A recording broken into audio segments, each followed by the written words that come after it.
বৈষম্য বিরোধী ছাত্র আন্দোলনে শেখ হাসিনা পতনের পর গঠিত হয়নি সর্বদলীয় সরকার, হয়েছে অন্তর্বর্তীকালীন সরকার। যেই সরকারের জায়গায় পেয়েছেন দেশের যোগ্য ব্যক্তিরা।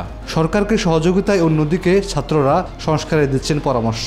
এতটুকু পর্যন্তই দেশের মানুষ এবং রাজনৈতিক দলগুলো ভালোভাবে নিয়েছিল। সময় যত সামনে এগোচ্ছে, আপত্তি ও বিপত্তিও তত তৈরি হচ্ছে। সমন্বয়কদের অনেকের বক্তব্য এমন যেন আন্দোলনের পুরো কৃতিত্বই তাদের। বিরোধী রাজনৈতিক দল এবং তাদের শীর্ষ নেতাদের করছেন সমালোচনা। ফলে যে রাজনৈতিক দলগুলো আন্দোলনের সময় তাদের পাশে ছিল, তাদের সাথে তৈরি হচ্ছে দূরত্ব। তারেক জিয়া সাহেবকে দেখা যায় পপুলিস্ট বক্তৃতা দিচ্ছে, মানে আমরা যা শুনতে চাই তাই বলে। উনি বলছে যে 2 বারের বেশি প্রধানমন্ত্রী থাকা যাবে না, তারপরে হচ্ছে 2 কক্ষ বিশিষ্ট কি হবে, 35 করে দিবে। এক ফ্যাসিস্টকে আমরা দেশ ছাড়া করেছি, অন্য ফ্যাসিস্টকে জায়গা ছেড়ে দেওয়ার জন্য নয়। অনেকেই বলছেন সমন্বয়ক আব্দুল হান্নান, আব্দুল কাদের, লুৎফুর সহ অনেককে দেখা যায় না নিজেদের শো অফ করতে। নেই তাদের বিতর্কিত বক্তব্য। কিন্তু ছাত্রলীগ থেকে আসা হাসনাত এবং সার্জিস ব্যস্ত সময় পার করছেন নিজেদের কর্তৃত্ব তৈরিতে। তারেক রহমান সহ রাজনৈতিক দলগুলো নিয়ে মন্তব্য করছেন না কোনো দ্বিধা। শুধু তাই না, তাদের বিরুদ্ধে এসেছে সচিবালয় তদবির বাণিজ্যের অভিযোগ। তারেক রহমানের ব্যাপারে একজন সমন্বয়ক বলেছেন যে উনি ছাত্রদের ভাষায় নাকি কথা বলছেন। হাসনাত আবদুল্লাহ থেকে শুরু করে সকল ছাত্র সমন্বয়ককে বলছি, তোমাদের এই আন্দোলনের সাথে তোমরা 3 সপ্তাহে আন্দোলন করো নাই। এই আন্দোলন বাংলাদেশের গণতন্ত্রকামী মানুষ গত 17 বছর থেকে করেছে। এমন পরিস্থিতিতে বিএনপি মহাসচিব মির্জা ফখরুল ইসলাম আলমগীর আন্দোলনে নিজ দলের নিহতের তথ্য প্রকাশ করেছেন।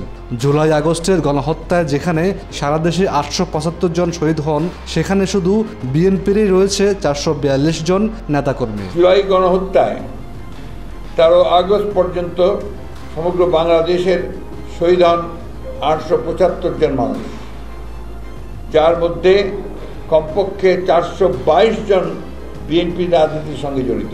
বিএনপির মহাসচিব বলেন, দেশ জুড়ে শহীদ হওয়া বিভিন্ন শ্রেণী পেশা রাজনীতির মানুষের মধ্যে একটা বড় অংশ যে বিএনপির নেতাকর্মী, তা কোনো বিচ্ছিন্ন ঘটনা নয়, বরং তা তাদের সুদীর্ঘ রাজনৈতিক সংগ্রামের অনিবার্য ফল।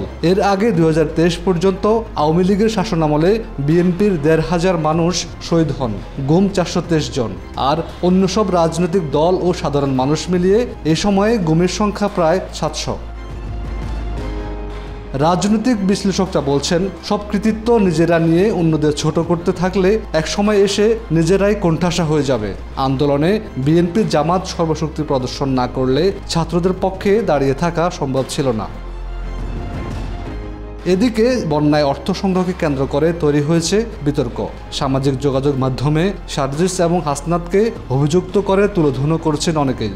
তারা বলতে চেয়েছেন, বন্যার্তদের প্রয়োজনের সময় সংগ্রহকৃত অর্থ তাদের কাছে না পৌঁছায় জমা রেখে কী লাভ।